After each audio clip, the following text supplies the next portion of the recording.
Hey guys, welcome to episode number 110. Today is another day in my DIY marathon. It's coming to a close here shortly, but today's project is fairly simple. It looks sort of similar to something that you've already seen in the past, although this is a different size tub here.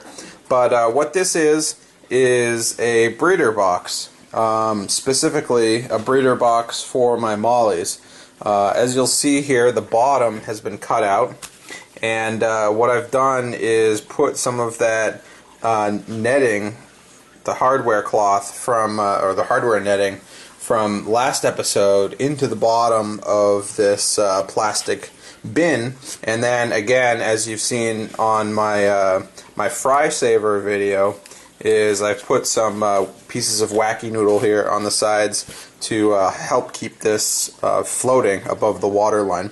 And in the edges here on the corners, I don't know if you can see it, but there's a large bead of silicone that goes all the way around the edge. And what I did was I laid that bead down, and then I cut this to size, and then I pressed it into the silicone. And then once it was kind of in place, I then ran another bead of silicone over it, and then I just kind of wiped it with my finger until it was nice and even all the way across. And then I let it dry for 48 hours, and so now it's good to go. I'm going to go take this and put it in my 55-gallon aquarium and see how it does. So let's go do that. Alright, and here we are. So again, something like this would work really well in a larger size tank. I believe the dimensions of this tub here would fit fairly well within a 40-gallon breeder, potentially a 20-gallon long as well.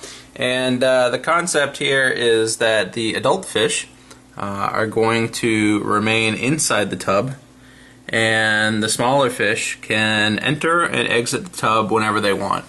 Now, this works well for mollies because they don't need a whole lot of height to the water, but they do want a lot of surface area here.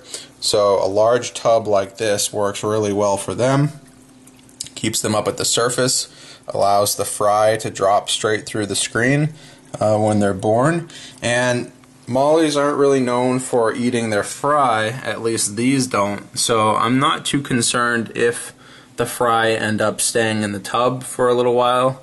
But as you can see here, a lot of the females within this breeding tub can't exit through the bottom of that screen, while all of the fry and the juvenile fish definitely can. So this is another option for you guys if you're looking to create breeding chambers within larger tanks. This can definitely be replicated.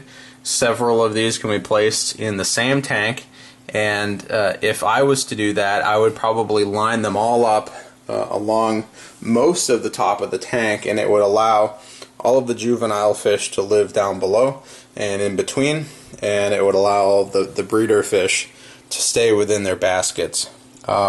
Some of these males are actually, and some of the juvenile males are actually small enough to fit through the screen, so ironically they can kind of come and go as they please, but the larger females are kind of stuck in there. So you know, definitely keep that in mind if you try something like this. Probably one or two, maybe three large breeding size females are probably as many as you would want within a tub like this. You can select, you know, one or two males if they're large enough to not fit through the screen. Otherwise the smaller males might just come and go as they want. So definitely make sure you have your breeding stock within the tank. And then, you know, some plants probably wouldn't hurt, but I didn't have any to place in here.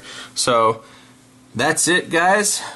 Pretty simple concept, pretty quick to put together. It only costs $3 or $4 to create, and you could create quite a few of them in an afternoon if you decided to use multiple of them in your same tank or within a breeding setup. I know these can be found, at aquarium stores. The breeder traps that they sell might be okay for guppies. Typically you see the V-shaped design in the bottom of those tanks or within those traps, and that allows like one female to be within that chamber, and the fry just drops straight through the V, and then they can't get back up through.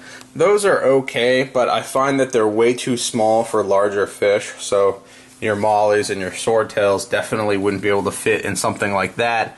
But as you can see, these fish have only been in here for a few minutes and they're already fairly comfortable with the size of this breeding trap, and they can see out, so they're not like super stressed out. I find that if you use a material that they can't see through, they tend to get more stressed because they don't know where they are.